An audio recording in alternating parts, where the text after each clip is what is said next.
Bismillahirrahmanirrahim. Assalamualaikum warahmatullahi wabarakatuh. Apa kabar Ananda Ibnu Hayyan? Berjumpa lagi bersama Ustazah Nurul, masih dalam pembelajaran IPA. Nah, pada pertemuan sebelumnya Ustazah telah menjelaskan kepada antum semua tentang klasifikasi makhluk hidup. Ada yang masih ingat? Sebelumnya Ustazah sudah menjelaskan 3 kingdom. Apa saja itu? Ya, benar sekali. Sebelumnya Ustazah telah menjelaskan ada klasifikasi itu terbagi menjadi 5 kingdom. Yang pertama ada Monera, yang kedua Protista, yang ketiga Fungi. Nah, hari ini kita akan masuk ke 2 kingdom lagi, yaitu Animalia dan Plantae. Oke, antum sudah siap? Mari kita bersama-sama belajar nih masih tentang sistem klasifikasi 5 kingdom. Apa itu klasifikasi? Masih ingat ya, klasifikasi itu merupakan pengelompokan makhluk hidup untuk memudahkan kita dalam mempelajarinya. Nah, siapa kemarin Bapak yang terkenal menjadi Bapak atau pelopor klasifikasi? Ya, Carolus Linnaeus, yang dikenal sebagai Bapak klasifikasi. Oke, ini udah Monera sudah kita bahas, Protistas juga sudah kita bahas, Fungi juga sudah, dunia jamur. Nah, hari ini kita akan memahami tentang dunia tumbuhan atau Plantae dan dunia hewan atau Animalia. Kita bahas yang pertama, dunia tumbuhan atau dikenal dengan Plantae. Nah, kerajaan tumbuhan ini dibagi menjadi 3 divisi. Nah, divisinya itu yang pertama dikenal dengan nama Bryophyta. Bryophyta ini adalah golongan tumbuhan yang tergolong ke dalam lumut hati, lumut daun, lumut tanduk. Untuk divisi yang kedua itu adalah Pteridophyta. Apa itu Pteridophyta? Nah, Pteridophyta itu adalah bangsa paku-pakuan. Selanjutnya ada lagi pembagian divisi yang ketiga, yaitu Spermatophyta atau tumbuhan berbiji. Nah, kita bahas dulu yang pertama. Sebelum Ustazah masuk kepada pembahasannya, Ustazah akan menjelaskan kepada antum secara garis besar tumbuhan itu terbagi menjadi 2. Nah, dikelompokkan menjadi 2 berdasarkan ada atau berdasarkan dia berpembuluh atau tidak berpembuluh. Nah, kalau berdasarkan dia berpembuluh, tumbuhan yang tidak berpembuluh itu adalah tumbuhan yang akar, batang, dan daunnya itu tidak sejati atau tidak begitu jelas. Contohnya lumut. Sedangkan kalau dia tumbuhan berpembuluh, kita bisa membedakan yang mana bagian akar, bagian batang, dan bagian daunnya. Makanya dia dikelompokkan kepada tumbuhan berpembuluh. Nah, pembagiannya itu adalah Pteridophyta atau bangsa paku-pakuan dan Spermatophyta atau tumbuhan berbiji. Di slide antum, di video ini antum bisa lihat itu ada gambarnya. Kalau Bryophyta itu bangsa lumut, kalau Pteridophyta itu bangsa paku-pakuan, sedangkan Spermatophyta itu adalah bangsa tumbuhan-tumbuhan berbiji. Kita bahas yang pertama. Untuk tumbuhan lumut dan paku itu dia adalah tumbuhan yang memiliki spora. Nah, berkembang biak bisa secara vegetatif dan bisa secara generatif. Vegetatif itu tidak kawin, generatif itu kawin. Nah, tumbuhan tersebut memiliki klorofil. Nah, jadi kenapa dia digolongkan ke dalam tumbuhan? Setiap tumbuhan dia pasti memiliki klorofil yang tujuannya untuk apa? Untuk dia bisa berfotosintesis atau menghasilkan makanannya sendiri. Untuk bangsa tumbuhan lumut dan paku ini, dia habitat hidupnya itu menyukai tempat-tempat yang lembab. Oke, kita masuk nih, kita lihat gambarnya untuk bagian-bagian dari lumut. Nah, coba antum lihat di sana. Lumut itu dia ada bagian-bagiannya terbagi menjadi 2 bagian, ada sporofit dan ada gametofit. Dia tadi digolongkan kepada tumbuhan tidak berpembuluh. Artinya akar, batang, dan daunnya kita tidak bisa membedakannya dengan jelas. Antum bisa lihat ya, kalau di parit-parit antum pernah lihat lumut. Nah, kita susah kan membedakannya, ternyata lumut itu ada diklasifikasikan ke dalam dunia tumbuhan, divisi Bryophyta. Tetapi dia tidak berpembuluh sehingga kita nggak bisa lihat yang mana akar, batang, dan daunnya dengan jelas, kita tidak bisa membedakannya. Sedangkan tumbuhan paku kita bisa lihat karena dia tergolong ke dalam tumbuhan berpembuluh, akar, batang, dan daunnya itu jelas perbedaannya. Akarnya di bawah yang menancap di tanah, ada batangnya dan ada daunnya. Oke, kita bahas untuk tumbuhan berbiji, divisi yang ketiga atau dikenal dengan spermatophyta. Tumbuhan berbiji ini terbagi lagi menjadi dua ya nak ya. Ada yang gymnospermae dan ada yang angiospermae. Nah, apa itu gymnospermae? Gymnospermae ini tumbuhan yang bijinya itu terbuka. Apa sih maksudnya? Oke, nanti kita bahas. Yang kedua itu tumbuhan berbiji tertutup. Nah, kita bahas yang pertama dulu. Untuk tumbuhan berbiji terbuka atau gymnospermae, dia memiliki ciri-ciri. Ciri-cirinya yang pertama itu bijinya itu terbuka atau telanjang karena bijinya tidak dibungkus oleh daun buah. Yang kedua, alat reproduksinya itu berupa bangun seperti kerucut yang disebut strobilus. Nah, ada dua strobilus, yaitu strobilus jantan dan strobilus betina. Batangnya ini besar dan berkambium, berakar tunggang, ada juga yang berakar serabut. Nah, untuk golongan gymnospermae ini daunnya selalu hijau, sempit, tebal, dan juga kaku. Apa sih contoh-contohnya? Nah, contoh-contohnya itu ada juniper, tumbuhan juniper. Ada tumbuhan cemara, pohon cemara ya nak ya. Kalau antum pernah lihat-lihat di jalan ada pohon cemara. Dan ada pohon damar, pohon pinus, belinjo, dan juga pakis haji. Nah, itu dia tergolong ke dalam gymnospermae. Selanjutnya yang angiospermae lagi. Angiospermae itu dia bijinya ditutupi oleh daging buah. Ya. Nah, daun buahnya dikelilingi oleh alat khusus yang membentuk struktur pembiakan yang disebut dengan bunga. Jadi dia berkembang biak dengan menggunakan bunga atau dikenal dengan perkembangbiakan secara generatif. Nah, dia melibatkan bunga di sana alat perkembangbiakannya. Contoh tumbuhan berbiji itu apa-apa saja? Banyak ya. Ada mangga yang berbiji tertutup itu, ada jambu, ada pohon pokat, ada anggur, ada nangka. Nah, gitu ya nak ya. Jadi kalau dia berbiji terbuka yang gymnospermae tadi, langsung bijinya kita bisa lihat. Biji ditutupi kulit, nah langsung kelihatan bijinya saja. Kalau misalnya yang angiospermae ada daging buahnya seperti mangga, kan bijinya dilindungi oleh daging buah. Sampai di sini Ustazah harap antum memahaminya. Apa saja contoh dari tumbuhan berbiji tertutup itu yang bangsa angios? Nih dia ya, gambar-gambarnya bisa antum lihat. Ada mangga, ada jambu, ada pokat, anggur, nangka, dan lain sebagainya. Oke, untuk tumbuhan angiospermae ini dia terbagi dua juga nak. Ada yang monokotil dan ada yang dikotil. Kalau monokotil tumbuhannya berkeping satu, dikotil tumbuhan yang berkeping dua. Jadi angiospermae terbagi dua ya.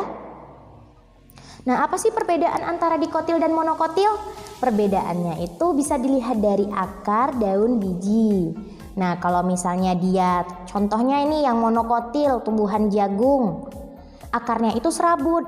Tulang daunnya sejajar, bijinya berkeping satu. Kalau yang dikotil, contoh tumbuhannya adalah kacang tanah. Akarnya tunggang, tipe pertulangan daunnya itu menjari dan bijinya berkeping dua. Oke, itu dia perbedaannya nak ya.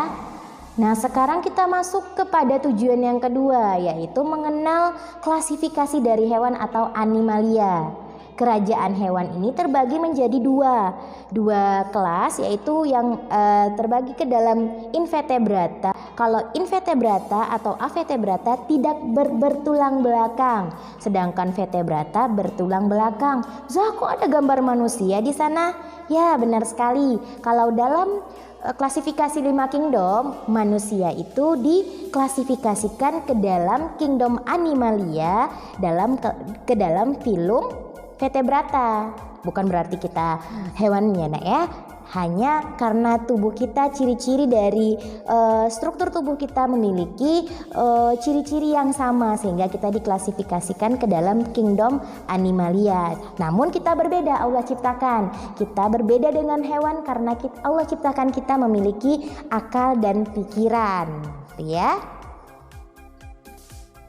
Nah, hewan tidak bertulang belakang atau avertebrata ini dibagi lagi, ada 9 filumnya. Nah, yaitu yang pertama ada Porifera, yang kedua ada hewan berongga atau Coleantrata, yang ketiga cacing pipih atau Platyhelminthes, yang keempat itu ada cacing giling atau Nematihelminthes, yang kelima itu cacing berbuku-buku atau Annelida, yang keenam itu hewan luna atau Mollusca, yang ketujuh hewan berkulit atau Echinodermata, dan yang kedelapan hewan dengan kaki beruas-ruas atau Arthropoda. Kita bahas satu persatu. Untuk Porifera, apa saja ciri-cirinya? Hewannya karena dia Porifera, tubuhnya berpori-pori. Tubuhnya ini seperti spons. Nah, itu. Habitatnya di perairan, warna tubuhnya bermacam-macam. Ada merah, kuning, dan hijau. Ya, kalau antum pernah lihat kalau di film-film SpongeBob, nah itu adalah contoh hewan berpori. Contohnya apa hewan-hewannya? Ada Spongalia atau spons, ada Eospongia, ada Poterion, ada Skipa. Itu contohnya ya. Ini dia gambar-gambarnya. Oke, kita masuk ke hewan yang kedua, Coleantrata atau hewan berongga. Tubuhnya berongga, mempunyai tentakel yang berfungsi untuk menangkap mangsa. Pada permukaan tentakel dia terdapat racun dan yang dapat menyengat atau sebagai perlindungan dirinya. Tubuhnya ada yang berbentuk polip, menempel pada tempat yang hidup, dan ada yang berbentuk medusa, bergerak aktif melayang-layang di air seperti puyung. Nah, contohnya apa? Ubur-ubur, apalagi bunga karang, obelia, hidra, anemon laut. Nah, ini dia bisa antum lihat. Ada gambar-gambarnya ya, tuh ubur-ubur, ada hidra. Oke, yang ketiga itu ada cacing atau vermes. Nah, vermes. Cacing atau vermes ini hewan bertubuh lunak, tidak bercangkang, dan tubuhnya simetris bilateral. Berdasarkan bentuk tubuhnya ada 3 kelompok. Ada Platyhelminthes, cacing pipih, contohnya cacing hati dan cacing pita, yang biasanya banyak ditemukan pada hewan-hewan seperti hewan babi. Itu ada di dalam tubuhnya cacing pita. Makanya sangat berbahaya jika kita mengkonsumsi hewan atau sesuatu yang mengandung cacing ini, karena dia berbahaya bagi tubuh kita. Selanjutnya ada cacing giling atau Nematihelminthes. Tubuhnya bulat panjang dan tidak bersegmen. Contohnya cacing perut, cacing kremi, cacing tambang, dan cacing gelang. Nah, ada lagi Annelida, tubuhnya beruas-ruas seperti cincin. Contohnya itu cacing tanah yang ada pada tanah, lintah, dan pacet. Nah, itu ya nak ya. Oke, kita lah nih gambarnya ya, contoh-contohnya. Selanjutnya Mollusca. Mollusca itu adalah hewan-hewan bertubuh lunak, banyak lendir dan terbungkus oleh mantel. Ada yang memiliki cangkang yang berfungsi untuk melindungi tubuhnya dari musuh, dan habitatnya ini ada yang di darat, ada yang di laut. Contoh Mollusca itu ada cumi-cumi, gurita, siput, kerang. Wah, ini pada suka nih ya, cumi-cumi, siput, kerang, tiram, dan remis. Ini dia gambarnya ya, kerang ya, pasti suka banget nih. Oke, yang selanjutnya Echinodermata. Nah, dia tubuhnya diselimuti duri dan ada lempengan zat kapur dan zat kitin yang keras. Tubuhnya simetris radial dengan 5 lengan. Pada tubuhnya terdapat sistem ambukral untuk alat gerak, bernapas, dan menangkap mangsa. Ada 5 kelas dia. Ada Asteroidae, contohnya bintang laut. Nah, kalau suka nonton film SpongeBob ada Patrick ya, bintang laut. Ada Echinodae, contohnya landak laut, bulu babi. Nah, ada lagi dari kelas Ophiolidae, contohnya bintang ular. Ada Crinoidae, contohnya lilia laut. Ada Holoturoidae, contohnya teripang laut. Ini dia gambarnya, bisa antum lihat tuh, ada bintang laut, ada bulu babi. Selanjutnya ada antropoda. Antropoda itu adalah hewan berbuku-buku. Tubuhnya dibedakan atas kepala, dada, dan perut. Tubuhnya terbungkus oleh zat kitin yang keras, memiliki alat indera yang peka terhadap sentuhan dan bau-bauan. Memiliki mata faset, yaitu mata majemuk terdiri atas ribuan mata kecil yang berbentuk segi 6. Antropoda ini ada 4 kelas, ada insekta, contohnya serangga, kelas serangga, contohnya belalang, lebah, kumbang. Ada krustasea, contohnya itu bangsa udang, kepiting, rajungan. Ada arachnoida. Arachnoida itu laba-laba, contohnya laba-laba, kalajengking, kutu, caplak. Ada myriapoda, contohnya itu lipan, itu bangsa lipan, contohnya kelabang, kaki seribu. Jadi kaki seribu itu adalah hewan dengan filum arthropoda. Ini contoh-contohnya bisa antum lihat. Selanjutnya hewan bertulang belakang atau vertebrata. Jadi hewan bertulang belakang ini dibedakan lagi menjadi 5 kelas. Ada Pisces, ini bangsa ikan. Ada amfibi, untuk kelas amfibi seperti katak, Ada kelas reptil seperti ular. Terus ada kelas aves, contohnya burung, ayam, dan ada kelas mamalia, hewan menyusui. Nah, kalau dalam klasifikasi manusia itu tergolong ke dalam kelas mamalia karena kita melahirkan dan juga menyusui, ya. Oke, nah ini dia kesimpulannya. Klasifikasi makhluk hidup menurut Linnaeus ini berdasarkan atas persamaan dan perbedaan struktur tubuhnya makhluk hidup itu. Dan bagaimana cara-cara Linnaeus melakukan klasifikasinya? Yang pertama itu mengamati dan meneliti makhluk hidup. Kita lihat persamaan ciri-ciri struktur tubuh luar maupun struktur tubuh dalam dari berbagai jenis makhluk hidup. Kemudian apa yang dilakukan jika ada makhluk hidup yang memiliki ciri-ciri tubuh yang sama atau mirip? Dikatakan mereka satu kelompok. Makhluk hidup yang memiliki ciri yang berlainan akan dikelompokkan tersendiri. Selanjutnya memberikan istilah tertentu untuk setiap tingkatan klasifikasi berdasarkan banyak sedikitnya persamaan pada setiap jenis makhluk hidup yang dikelompokkan. Masih ingat ya tingkatan klasifikasi atau tingkatan takson? Kita ulang lagi. Gimana kemarin Ustazah ngajarnya? Kingdom, divisio, klasis, ordo, famili, genus, spesies. Ya, benar sekali itu dia ya. Ada kingdom, divisio atau filum, ada klasis, ada ordo, famili, genus, baru ke spesies. Untuk masih ingat ya? Oke. Nah, ini dia contoh klasifikasinya. Kalau kingdom untuk dunia tumbuhan, nah ini dia contohnya untuk dunia hewan. Bisa antum lihat. Oke, sekian dari Ustazah untuk klasifikasi yang terakhir, yaitu klasifikasi animalia, kelas hewan dan juga kelas tumbuhan. Ustazah harap antum bisa memahaminya. Jika masih ada pertanyaan boleh berkomentar atau boleh WA pribadi Ustazah. Sekian dari Ustazah, semoga bermanfaat. Sampai berjumpa lagi di pertemuan berikutnya. Semoga pandemi segera berakhir. Wabillahi taufiq wal hidayah. Assalamualaikum warahmatullahi wabarakatuh. Semangat!